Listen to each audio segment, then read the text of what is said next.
2. Day 1. Game 1. Let's go. Planes in the sky, as we can see, pretty straightforward. These planes I like a lot.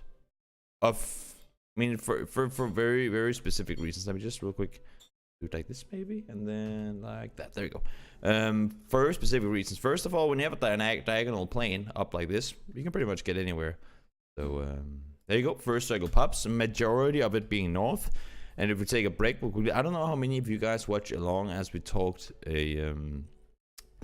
to K-Mind and Nerf last week about, it was actually this week, about their playstyle. As we saw, Nerf said whenever they have these northern rotations, Nerf, we're talking about Cloud9 right now, they would look, I mean, at least they have gone over here before. They want to be close to the water, so they're guaranteed to get a good spot north. They know that they have teams looting north of them, so they cannot really rotate as early as they probably would want to, because, well, odds are they would run into them. So look to see Cloud9 rotate out of Pochinki rather late. Also, they are already in the circle, so it's not that dangerous of a situation. And then, of course, when you have a plane that goes diagonal like this, for the southwestern teams, a little harder to get down there. So what we see is wildcard. We know they have multiple loot spots. They'll go Primorsk when the plane allows for it. And when it doesn't, normally they go Stalpa, Kameshki, 2 mile, looting up down here. Pride and Sharpshot making their way up towards the Kameshki side of things as well. East side, super heavy. Heavily contested. I guess you can say very condensed over there. And then you have a huge open area to rotate on through. So might expect to see some teams rotate underneath what we like to call Potato Hill here. Go all the way underneath and then up, instead of what we normally see, teams going over and up this way. But of course, for all these teams that are over here, would assume to see the majority of them push either up and over Yasnaya, or actually make their way all the way up over Stalper and in from way up here. Only issue is you don't really want to be trapped up here, because if you have to leave further west, it can be very tricky to rotate through, because there are many different spots the teams can be sitting and sort of limit your rotation opportunities. But we'll see once the game gets on. The first circle pops. No stress so far, obviously. We haven't really seen anything causing crazy rotations. Now Cloud9, they start their rotation. I'll slow it down a bit actually.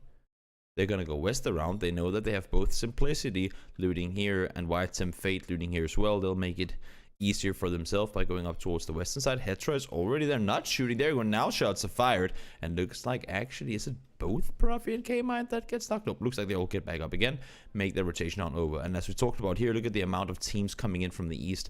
Went on over here, drove over the bridge side there. United this time around, not stopping. We saw last week how they stopped on a similar circle on gas station and got completely wrecked because of it. Envious saying, you know what, we're not going to take this bridge today either, because they were the victims of set push. So everyone's opting to go on the northern side of the water. Makes sense. The majority of the circle is up there. And for some of the teams that are coming in later, we'll probably I expect to see them to stay on the southern side. You see Ghost, they're already opting to stay down here. VG might be doing the exact same thing. SSG, I do not think they'll want to cross over just yet. Nope, they're stopping on the dip, and then they're scouting forward, going down here. Now new circle pops, and it's, well, I mean, as guaranteed as can be that it's going north of the water. We saw a very similar circle last week, ending up around shooting range. So it will be interesting to see how things are sort of panning out differently from last week to this week. Let's see here. Teams rotating on around. Wildcard, they're coming in from the top, taking the granny up here. Smart rotation, just taking it super safe from gas station on over. Nobody wants to go inside Severny if they can avoid it. It's like with any other city, do not want to do that. Endemic and Tempo, they're making their rotations on over here. Last week we saw Endemic sort of keep each side clear, and then they could just rotate back and forward, sort of dedicate themselves to whatever side they had to. And now with the circle being north, they can go up here, but they have obviously, as you can see here, heard that Tempo Storm is coming on through, so they lose one player, and now Tempo Storm is forced back south. They're actually losing 2 players in that rotation. That's kind of rough. So Dre and Sharky is all that's left for their team. A lot of room in the middle. I mean, normally you see this compound taken, all the road down here as well, taken very early on. But teams opting to play in the open or in different positions. Also, it's only circle 2, so I mean, there's still plenty of areas you can play from. Circle goes somewhat east. This is where it gets hectic. Let me just rewind a bit. There we go. So we have 1, 2, 3, 4, technically 5, 6, 7, 8 teams out of the circle on the west side of it. It's actually over half the teams on the server are sitting on the west side, obviously, as it's an eastern shift. Issue here being, you do not have a lot of areas you can play around from up here. That's like a huge, it's not a valley, but it's a, what do you call that? I need to learn like terrain names in English. I guess uphill valley, is that a thing? I don't know. Now it is. Uphill valley going up towards the shack here is rather open, not completely open, but somewhat. Then you have the compound up here, a dip on the outside, but there's a huge open area up here as well that you cannot really sit in. So for all these teams that are now trying to rotate either in here or all the way around the northern side, as you can see up north, majority of spots are already taken. You could sit down here, but Simplicity, they could kill you from there. It looks like they're moving though. Smart choice. They have a better position in the circle.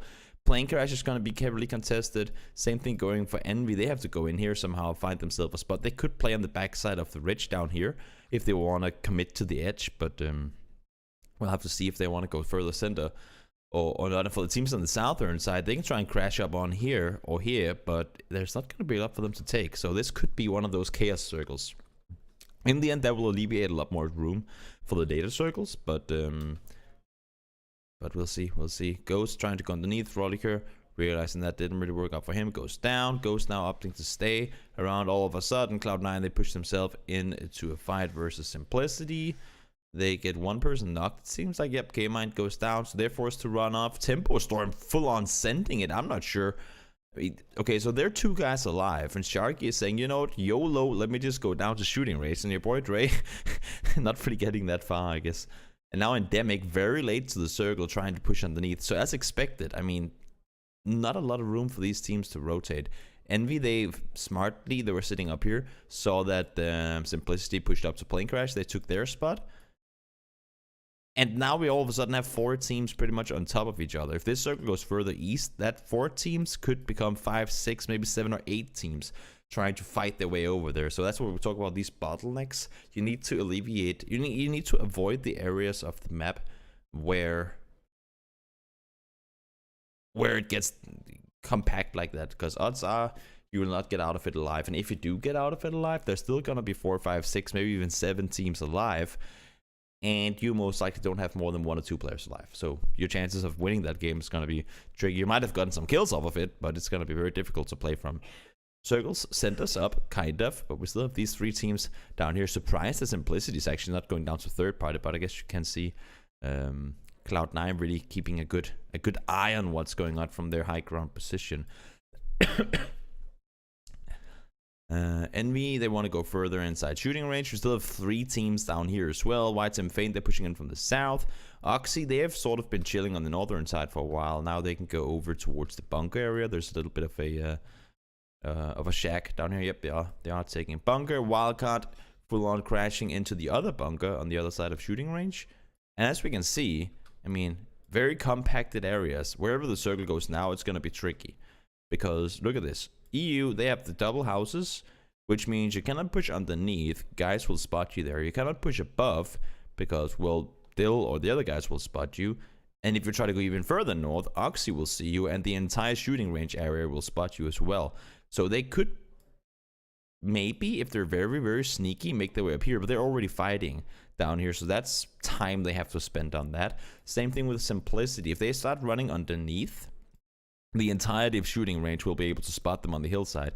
If they tried running north, they go straight into Profit and K-Mind, and I guess K-Mind is dead, but Cloud9. And if they try to swoop even further around, Space Station will be there, and then they will be very visible from the compound. So they don't really have anywhere to rotate safely. Same thing with Envy, same thing with all these guys that are sitting up in shooting range, because this area of shooting range can't really play from it. The only places you can really go is try to go down on the southern side. You can maybe sit in the... I'm not actually sure, because I don't think this is too far south. There are some dips on the eastern side of shooting range, but I think it might be too far north. I think they actually end up here somewhere. I don't think they're down here. You have this area, the shack down here. I would expect to see Oxy send it immediately up there. I mean, they should, considering where they are outside the circle. But it's going to be difficult nonetheless. You can see Lazarius, they want to make their way up there, but Vici is chasing them down. Now they do finish them off. That'll alleviate a little bit of pressure. Envy, they try to push on up on this. Simplicity, they're waiting for it. Cloud9, they want to come down in third party. We'll rewind in a sec because there's a lot of stuff happening right now. So Envy get taken down. In the meantime, we saw the entire... I mean, I'm surprised why Oxymorn, they actually opt to go down to shooting range rather than trying to make their way up here. It is difficult to spot. That's the only issue, I guess. It's very hard to see up here and really make sure that it's accessible. But as you see, Jay Sankey tries to make the run up on the northern side, comes down here, tries to get in. Jason and Clamp, they try to take those dips we were talking about, and then Jason wants to go inside. And then everything is just chaos here. Fighting on the edge of the circle, shooting range is not exactly the easiest place to fight. VG, they're fighting off against United, not working their way. Now United is forced directly into a new fight, and looks like they're beating out the guys from Whites and Fate as well. Hetzer and Bawaha just making a run for it. Hypox still inside the compound. They're trying to hold off anything on the southern side. And again, everyone's on the edge. This is a huge slant down towards shooting range, or huge downhill, I guess you can say, towards shooting range. Not a lot of cover. There is some trees and rocks here and there, but not a whole lot of cover. And as you can see, everyone's really on the edge right now. You have this huge plateau up here where you can't really go anywhere from. Whites and Fate, they want to use the compound for as long as they can. Looks like United are spreading out to get some control on the edges of the circle. Smart play from them. Circle, once again, centers up. Penta, for some reason, still with a vehicle. That's actually surprisingly effective in this area we talked about. Not a lot of terrain there to really play from. United manages to take out Whites and Fate with 3 guys alive, so that's impressive by them. Cloud9 got eliminated in the process, and now the circle benefits the guys in United. 3v3, v2, v1. It's a huge side of a hill. It's all about who gets those first knocks, who gets lucky, I guess you can say. Final circle closing on in. United, they're spreading out. You see guys, he's going up to take control on the northern side. Taylor and him goes over, and they don't even lose a single guy. This is very nice from United. Not only do they win the game, but looking at how their first week and, well, I mean, really how their first week has been, they have had a really rough start to the tournament. So, well, glad to see that they came off to a good start here in week 2. Actually, I'm starting to wonder. Wait, give me 1 second. I'm starting to wonder something.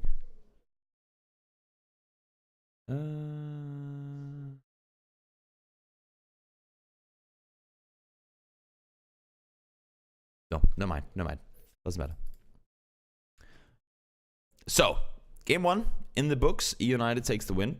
Well-deserved victory for them as well. Played it super smart. We rewind a little bit. They were sitting down here. Look, they came up early to control. They never wanted to take any of the houses. They just sat up here. They had so much vision, so much control. And with the circle shrinking in, they know what's taken. They know what's not taken. They can just make room. Like, they will allow people inside the circle, but they can't move any further because they're pushing in blind. As soon as they get in here, as soon as they get here Lazarius, they cannot really scout uphill. And they're forced to take a fight with VT. You barely ever saw United third-party fights. They wanted to have their numbers. And, well, it worked out. Worked out in the end. They won the game off of it, so... Sorry. Great job by United there. Warm water with honey. That's going to be my lifesaver today. How do I feel about the new point system? I think it makes the viewer experience simpler, in the sense that you don't have to sit and go, oh, did they get 180 points, 165 points that game, and that kind of thing. So it's very, very basic. I mean, 1 point per kill, 10 points for a win. Very, very simple. I think it's a little too kill heavy, in the sense that I would maybe have liked to see 15 points for a win, or 20 points for a win even. Probably 15 would have been a good point to leave it at. That would have been a nice midway point between what we had in the unified point system and what we had in the Eastern or Asian point systems that has been used over there. Have I ever thought about coaching a team? I've wondered if I wanted to do that, but now that I'm casting, I mean, I like casting and I don't want to give that up for coaching. I think I like the, what do you say?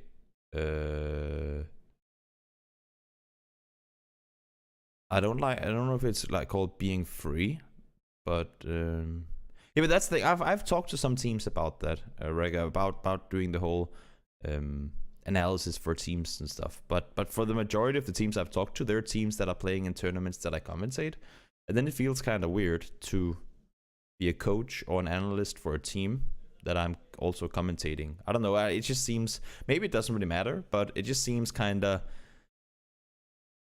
biased in a way to be helping one team in a tournament that's playing that you're commentating, if you know what I mean. Ethically, I guess there wouldn't be anything wrong with it, but it's just not something I've considered to do. So that was game number 1. Let's throw it over to game number 2. We'll unsolo that, and then we will jump into, let me see here, boop, game number 2. And replay, can we do this? Wait, no, we have to read it. Okay.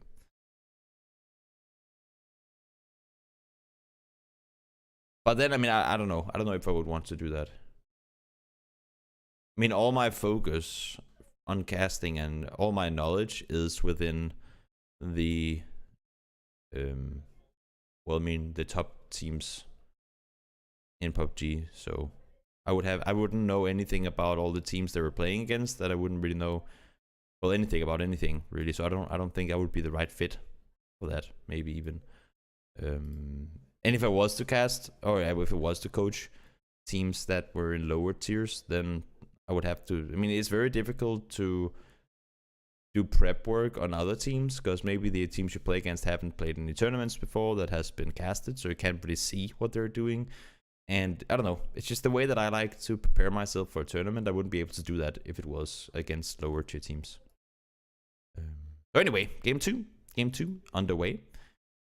Pretty straightforward plane, not a whole lot to it. Circle on the southern side, but I know there's a lot of eastern teams anyway in this lobby, so I guess it's not really the biggest issue at all that this circle goes down here as well. Las Leones, hopefully we're not going inside the city. We all know how dreadful and horrible that is. But as you see, teams are rotating on in, and it's actually surprising to me to see how many teams are going over Minas. As you can see, shoot to kill, they do decide to stop up here to scout on forward. Oh no, no worries, no worries. Shoot to kill, they stop up here to scout on forward. Makes perfect sense. Space station, they're going underneath. SA, they're rotating on in safely. And I guess with the eastern side of the circle here, you have Las Leones. That's like the, what can you say, the last resort thing. But it's also nice to have the option to say, you know what, we're giving up, let's just go in there. Because more often than not, you'll be able to find yourself a spot to get into the city. It's more so the thing of getting out of there again that can be really tricky. So at least in this circle, plenty of compounds. There is some water in, sure, but there are plenty of compounds to play around, and it's not really that much of an issue to get into a decent spot here at all. Circle though, this time around, yikes. Let's go back just a half second. Boink, there we go. This is when the circle pops. You already see everybody in their vehicles. I mean, pretty much everyone's inside their castle already. This circle down here, that's going to be a tricky one for multiple reasons. First of all, half of the entrance on the northern side, not half maybe, but almost half. If we go from here up to here, this entire part of the circle is Las Leones, which means nobody's going to drive through the, unless if they come in really, really late, like maybe Simplicity if they're waiting for Wooly out here. If they come in extremely late, they might want to go through Las Leones, but 9 out of 10 times I would say teams won't be doing that. Which means that the only really options you have if you want to go further inside the circle is way down on the southern beach or way down on the western side here, which means all these teams, either they have to drive all the way around Las Leones, which means they'll be coming in extremely late, or because they're, I mean, the fields down here are really hard to drive through, or they all have to go in pretty much within this area right here. And if you count up the teams that are up here and count the amount of compounds that are accessible within the area down here, there's not going to be room for everyone. That is very much guaranteed. And this only being Circle 2, that could be the death of a whole hell of a lot of teams. But let's see how they manage to do it. Everyone's driving. We're talking about this area right here. How many teams will be driving on through? Teams are already fighting. Look at the concentration of teams going through. We talked about simplicity. They could go all the way around, but as you can see, they're getting very far outside the circle. Endemic going straight into the guys. Oh no, actually it's going to be SA straight into the guys in Endemic, to be expected. And we're already down to 53 players. We've already wiped 2 teams in Circle 2. Normally you'd be at 59, maybe 60, maybe even 60 plus players alive in Circle 2 in a Miramar game. So yeah, this is very very interesting for sure. Let me just hide this real quick. There you go. We don't really need to see the kill feed. So next circle now, of course, completely on land. Fortunate means that again, Las Leones, not really a place you want to go. You have people sitting up in the mountain sides on both sides. You have Envy down here, Oxymoron sitting up here, and well, technically Shoot to Kill is holding the third entrance to the city. So nobody's going to, I mean, Simplicity might actually want to go this way around and just sit tied up in the silos. But for everyone else, they just want to leave their car. I mean, this is where you leave your vehicles, right? Just pushing on foot and try to see if you can get something. Because everyone's going to know that the center of the circle is taken already. There are some dips, sorry, around the center crossroad in here, like the T-cross here, where you can kind of lay low. But it's going to be tricky if you don't know whether the compounds around are free. Because, I mean, those dips, they normally only grant you cover from 3 out of 4 angles, and that 4th angle is gonna completely wreck you if you go there. And if you can't scout it, it might just be too dangerous to try and up to go for one of those spots. So let's see here. Wildcard finally making their presence known inside the circle. They're gonna leave their vehicles and run through the city. Shoot to Kill, they've pushed down to take the next hillside. Multiple teams up here in the east. Again, bottleneck we talk about all the time. These bottlenecks, they're only gonna get smaller, and because you cannot go out in the water and you cannot go inside, or you can't go inside Los Leones, but you don't want to, it means these teams now have this much space to move in. Next circle, if it's sent us here, means that they'll have this much space to move in. I mean, it just gets narrower and narrower, or more and more narrow, I guess you would say. And in the end, there won't be room for everyone to make their way through. New circle goes outside of Leones, and I guess that's good for these teams down here, because now they can start spreading down on the southern side. These teams can try and kind of, not YOLO, but push more center, as they know that they're on the benefited or favored side of the circle. For the teams inside Los Leones, though, that's going to be a tricky one. Oxy, they can try and push on the mountain down towards the shack that's down here, but it's going to be a tricky one for them, because they're going to be coming in blind. And Wildcard, well, I mean, their best bet would probably be try to go all the way around, honestly, because they heard all the action up here when they came in. Honestly, the only real play they can do is to go around the side of the circle and try to come in from out here. But then again, they left their vehicles on the northern side of the city. They have to go on foot, and you can see that's actually exactly what they're doing here. Not a whole lot more they can do from this. But Cloud9 taking their vehicles now. Ooh, Wildcard not shooting at them, just laying low. They know they have to get inside the circle, but now Whites and Fade is starting to shooting at them. Are they forced inside of the... This is where you have that little cave thingy. You can see the entrance points down here. Are they forced inside the cave? I think they might actually be inside the cave here, and then they can run out here and go in. That is sneaky. It's not an area of the map we see utilized very often, but yeah, they are inside the cave. Smart play by them. I guess Tempo Storm might just be somewhat satisfied with their compound. There are some ridge lines down here that you can sort of try and push up to play from the bottom side, but it's not gonna be easy. If your team's sitting down here, you're gonna be visible to the guys on the other side. There is quite a bit of uphill up here. That means that if you're sitting down low here, you cannot spot up here. But at the same time, if you're sitting on the other side, it's gonna be hard to see over on the east. It's like very what do you say, steep down on both sides of the of the road down here. So you cannot really play around the gutters that easily. So if you're down here, because they have the height advantage, they'll be able to spot you most likely on the side down here. Envy, they go for that dip, which we talked about on the T-cross there. They go for the dip down here. Compound can't quite see them. You can see shots are fired, but it's well, I mean, the only place they can go from. They have some vehicles. I think they're trying to park them to really grant them some more cover. Dash trying to go for that dip down there we just talked about, all by himself. Once again, Tempo Storm, somewhat fortunate position to be in for them. I guess they can just chill and wait for teams to eventually push in on towards them. All these teams are fighting on the north, and I mean, we can talk about it as much as we want. And I guess that's the only really issue we have with their analysis here. It's more rotation analysis and it's more movement analysis.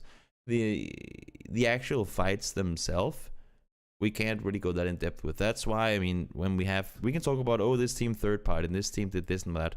We have 4 teams sitting up here on the northern side, and because I don't think I'm allowed to use footage from the OGN games because of rules and restrictions, at least not for stuff that I'm uploading to YouTube. So it could be fun to go in depth with some of the fights themselves to see how they peak and why they do this and that. I just don't think we're allowed to do it, so I don't want to risk anything. I tried to do it before with other tournaments that I figured out later that I weren't allowed to do. So I haven't wanted to do that since Prafi somehow gets out of there alive. Shoot to kill an endemic. Walking side by side down towards the compound. Hetra and Bahawaka, they're, I assume, trying to sneak their way on their chests inside of the compound. But Tempo Storm's already there.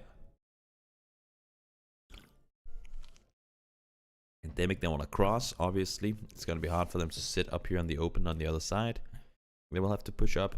So now you have 4 guys in Tempo Storm. Endemic sitting on the hillside. Hetra all by himself, and Envy on the western side of the circle.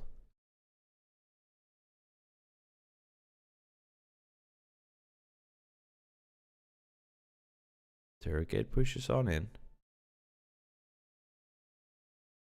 Hetra goes down, so that's going to be them out. And then chaos erupts, everyone fights each other, third partying all over the place. Somehow, Tempo Storm keeps 4 guys, or maybe the 3 guys alive. Sharky's actually knocked now as well, so it's just them up. And then, in the end, Tempo Storm would win the game. So, well, I mean, they had the compound. Can't really take anything away from that. So they didn't have to use their utility, for 1. And they kept all their players alive, for 2. And not only that, but they kept Kevlar helmets and stuff at, if not 100%, but somewhat close to it, because well, they were never really forced to take any aggressive peeks onto anyone. And this is kind of where it gets a little unfortunate with the coverage that we're trying to do, that when these sort of games that are more what do you say, these matches that are more fight based, they become a little tricky to cover, because, well, we can't really cover the fights that well. I'll try to come up with a solution to fix that, but for now at least we'll have to settle with what we got. So, game 2 in the books, game 3 coming up in just a short moment after I had a sip of tea. And again, guys, if you have any questions, please do feel free to ask. If I'm going over something too quickly, if there's something you want me to elaborate on or explain a little better, by any means, please do ask. Half of this is because I want to watch the games myself and see what teams do. The other half is because I hope that I can do something to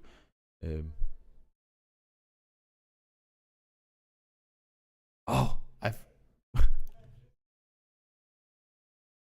have my sounds muted, but thank you so much for the resub, Otis. Yeah, I don't have my notifications on here, but I just, did I see any teams that did not pass the first round PUL? Actually, I didn't have any time to check Open League at all. So that's, I mean, I've been sick the last couple of days. I haven't been able to do anything really, Otis. But thank you so much for the for the Prime stuff. Yeah, I've taken all notifications off for when we're doing this stuff. That's why it won't be popping up on the screens and all that. There won't be any sounds for that, just because it's a little disturbing for people that aren't watching it live, that are watching it online. Also, it will take up space on the map. But I'll say thanks to all of you guys that have followed and subscribed afterwards. Thank you so much, and thank you, Otis, again for the subscription. But again, guys, if you have any questions, please do ask. You don't have to sub to ask, but but that's of course also an option.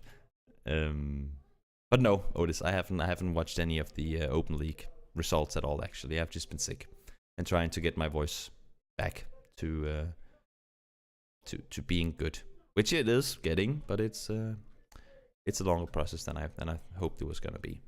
Playing once again, benefiting the Eastern teams. We talked about this. There are a lot of them, so I guess that's good for everyone. This time around, not a Southeastern circle, but a Southwestern one.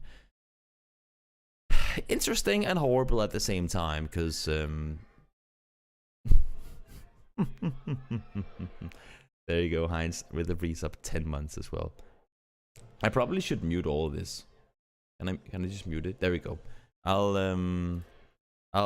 talk to people about resubs afterwards. But thank you so much for the resub as well, Heinz. Because you guys don't hear it, it's only me. It's just like all the alerts. So anyway, this circle is interesting. I guess you can say for 3 different reasons. One being there are really only 2, maybe 3 routes you can take to get inside the circle if you're not in it already. 2, for teams that are far away, every time you have these sort of edge circles, it becomes a, okay, do we want to rotate really early? Like for teams that are way up here, right? Do we want to go extremely early, as in pretty much now? Or do we want to say, you know what? We didn't get the circle, feels bad, man. We're just going to loot, and then we're going to come in real late. I mean, we saw Wildcard. They barely even got inside the circle down here until circle 3 last game. So I assume that they'll be waiting for a while. But, you know, the longer they wait, the less space they're going to be able to get for themselves inside the circle. We do know that the majority of teams want to go as center as possible, circle 1. Which means that this area around the Tridiera will be taken. I don't expect people to be in Chumacero when the circle closes, but I mean, La Riviera, south side of Monte Nuevo, all these compounds around here will be taken for sure. Church will be taken. Some of these areas on the western side will as well. You can see so much from these hilltop areas down here. So the real only proper entry point you have is north of San Martin, up here. You can go in way north around El Pozo, and you can come in from the south. Those are really the only, because everything in between, this is a huge open area. Like this area right here, you have Los Leones. Obviously don't want to drive through the city unless if you come in crazy late. You don't want to drive through this little valley that is down here. It's gonna be, well, horrible to try and drive through. And this entire terrain here is pretty much just compounds with people that could potentially kill you as well. Going further north, you have the entire mountain line up here that you don't want to drive through. So you have to go over, but then you're going straight into Monte Nuevo, where you don't really want to go either, because there could be people lurking in there.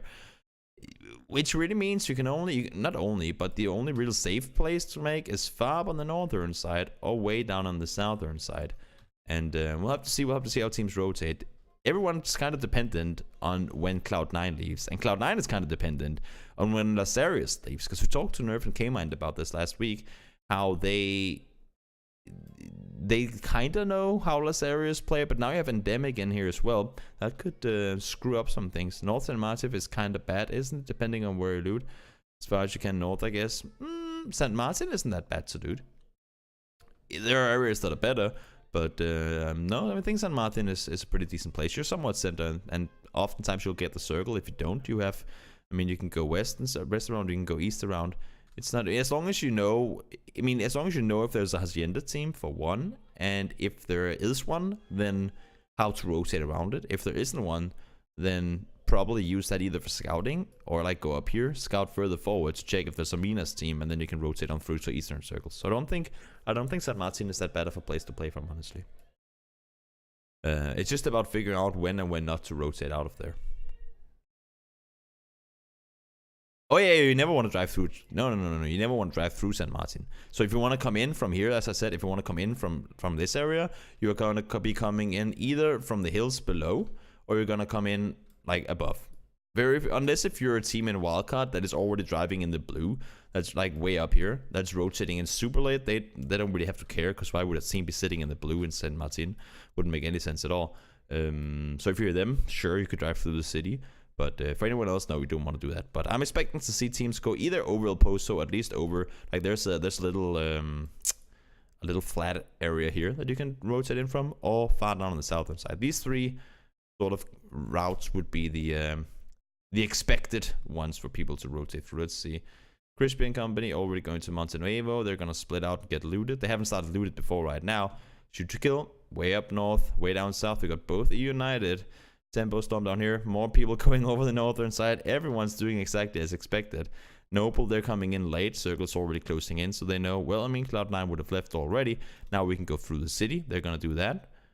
There you go. Stop on the edge. Scout forward. Go to one compound. Scout forward. But they're forced to play it, as you can see, way out on the eastern edge, right? They can't really go anywhere from here because their team's rotating all around them. They can try and they can just go from one compound to one compound to one compound and kind of accept what they have to available here. SA miles out in the blue. And where do we have wildcard? Oh, the wildcard is actually in already. They're in up here. Okay, so as expected, teams kind of swooped around on the north and the southern side. And then with the new circle popping, we just saw it before. Let's see. There we go. This circle is horrible for two reasons. One being you have a huge mountain line here. And you have a big ridge line or mountain side, whatever you want to call it, here as well. The only real areas, if you want to go over to like this road that goes up here, if you want to go anywhere around this road, either on the eastern side, over here on the western side, you have to go either south. I mean, unless if you're a team sitting already up here, then you just drive down the hill. But if you're any team on the east that is trying to get a center position or like rotate, because this is a hard shift. Normally what you want to do with a hard shift is to rotate under or above out to the opposite side, because you know there's going to be space out there. Cannot really do that here. So either you have to go all the way north up here, or you can just like swoop around here, or you have to go all the way around the southern side, because this mountain ridge really prevents you from just driving over. Had it been Erangel, it would have been a whole lot stubby. But you can see all these teams coming in from the south now. And for those of you guys who don't know, this entire area right here is inaccessible for one, and it works like water. So in Circle 4, the circle has to include as little of this terrain up here as possible, for those who, for whatever reason, should know that. So let's see now. Circles closing on in. Send us up once again. Now we can kind of start guessing where the next circle will go, because the circle has to include as little of this terrain as possible. So you can kind of draw it up out here. I mean, if you're in 2-mine wildcards position, you probably have like somewhat around an 80% chance to be inside the next circle. You don't necessarily sit send up, but you'll most likely be in.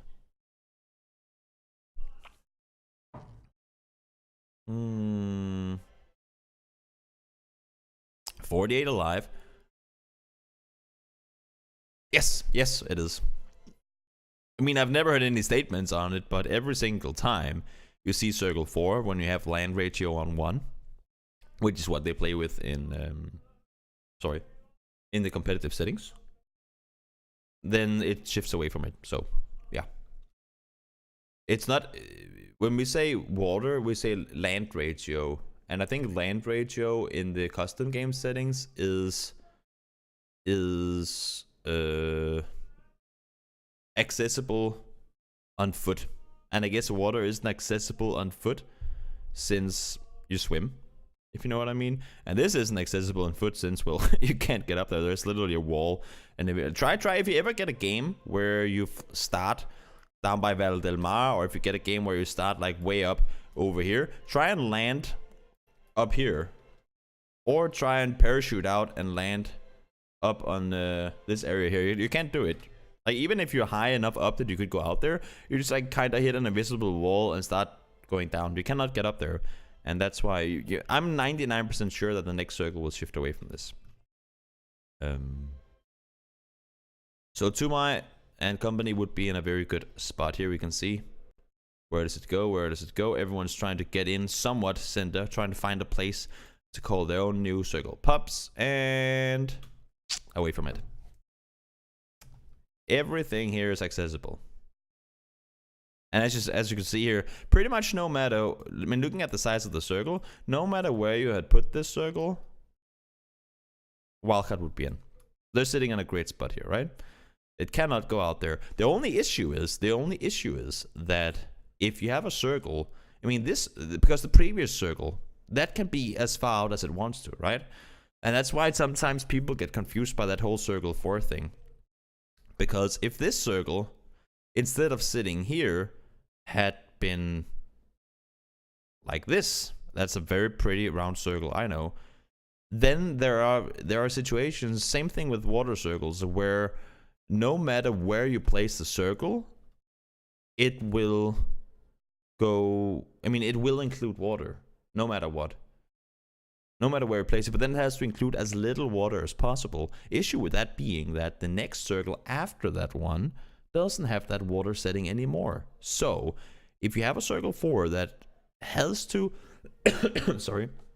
has to include water, even though it's a little bit, then when you see the next circle, that could hard shift way back into the water again. That can happen sometimes. Same thing here. Had this circle been any further west, so this circle would have included maybe just this little area here, then that next circle could have shifted way up there, because that rule is there until circle 8 again. So so those are some, I don't know if it's an issue because it happens in 1 out of 1,000 games, but you know, I mean, it can happen. But yeah, now you know something new in case you didn't know. So Rega and Taifi, if you did, and BBS, if you didn't know. Now you know. Glad I could have. Glad to be able to teach you something. No, I don't think so, Fabulous. I don't think so. It was discussed to remove it because people said that there's no reason for it. But we were some people who said, "Oh, believe me, there's a reason for it. There's a very good reason for it. Don't remove that. You don't want to have the final circle end with like half of it being in the water. That would be sad. Because it can happen. It can happen if you don't have that land ratio on." So anyway, new cycle pops. Profi is saying, "Oh my god, what am I gonna do here?" Lasarius, how many guys? Are there still 4 guys alive in that compound? Yeah, odds are that they're probably starting to wonder what to do with their lives as well. Crispy and company, they can try to push around the southern side. I mean, the issue is once you come down on the western side of this mountain ridge, everybody in the circle, to a certain extent, will be able to see you. At least a lot. So if they try to swoop underneath here, the entire western side of teams, which, I mean, currently they're just laying low, right? They're just sitting there in their compounds trying to keep everyone else away. They won't have to focus on anyone pushing them. Well, I mean, until they do push them. But right now, they wouldn't be pushing them. So they can just sit down here and shoot at everybody they can spot up here. Farm that ADR and try and get as much damage done as possible. So if Endemic try to make a sneaky peeky push down here in towards Cloud9, shoot to kill is gonna be like the alarm bell for Cloud9. The people are coming in because shoot to kill will hear, Cloud9 will hear the shots. They're gonna be like, wait, so they're shooting towards us, but they're clearly not shooting at us because, well, I mean, then they have to aim really bad. Oh, I can hear the shots hit outside the wall. Look out the window. Oh, wait, there are 4 guys coming towards us. Haha, what a coincidence. Turn around and kill them. So Endemic pretty much has to push underneath here. They could try and swoop all the way underneath Tempo Storm, but highly unlikely that they'll allow that. Also, they know that there's still 2 guys from Simplicity in here, so they'll probably want to hold them off and then try and move after, and then get hold of them or held off themselves as well.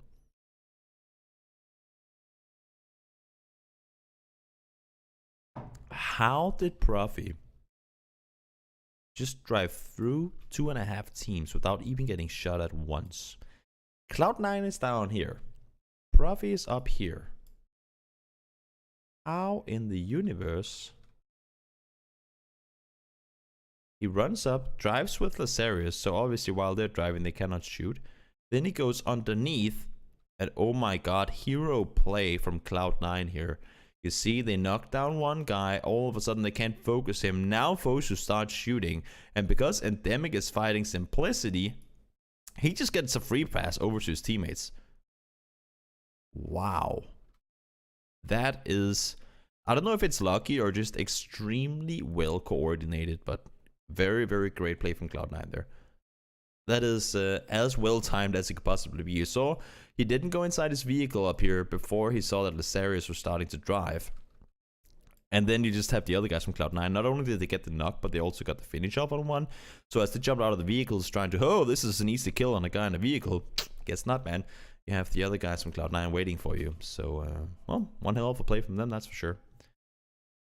Endemic took so much time to get inside the circle. Now they're forced to fight Lasarius. That's not gonna end well. Something goes down, but he does manage to get the entire team wiped. Crispier all by himself. New Circle starts pushing on in as well. Wildcard's out. Cloud9's out. For those of you guys who don't know, there's a huge downhill this direction.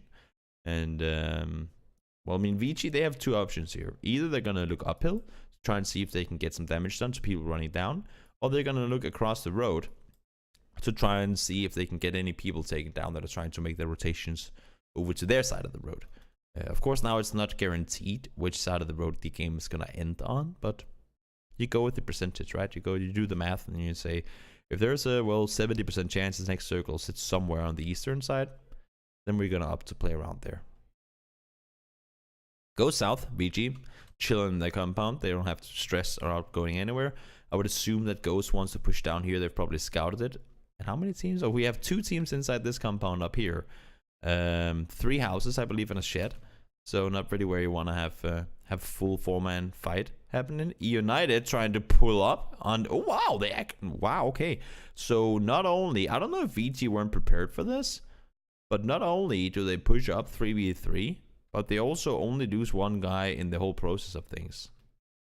There, Portug is already shooting. You see shots coming in here as well. 1 guy gets knocked. That's Taylor. Jumps out, immediately gets dashed down. 2 guys down. All of a sudden, Portug all by himself, and he goes down too. That is very well played. Wildcard, what do they do from here? Forced out of their compound. They're trying to cross the road. Now they have a bit of a valley to run in here, but not much of it. Shoot to kill spots 1. They'll get him out. Now all of a sudden, Cloud9 knows that they're up there. Aloe tries making his way in. Oh, did Pride just shoot at the vehicle?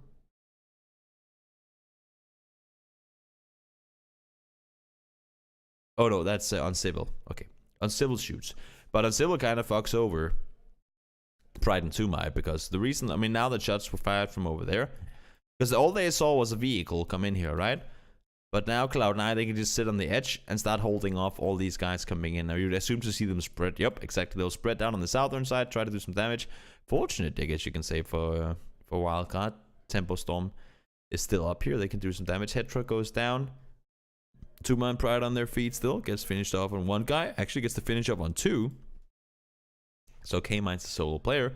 United committed to the compound, made the push. They won that game 1 as well, and now they have a good position in this one too. Very, very great comeback from, well, honestly to say, for themselves at least. Pretty horrible week 1.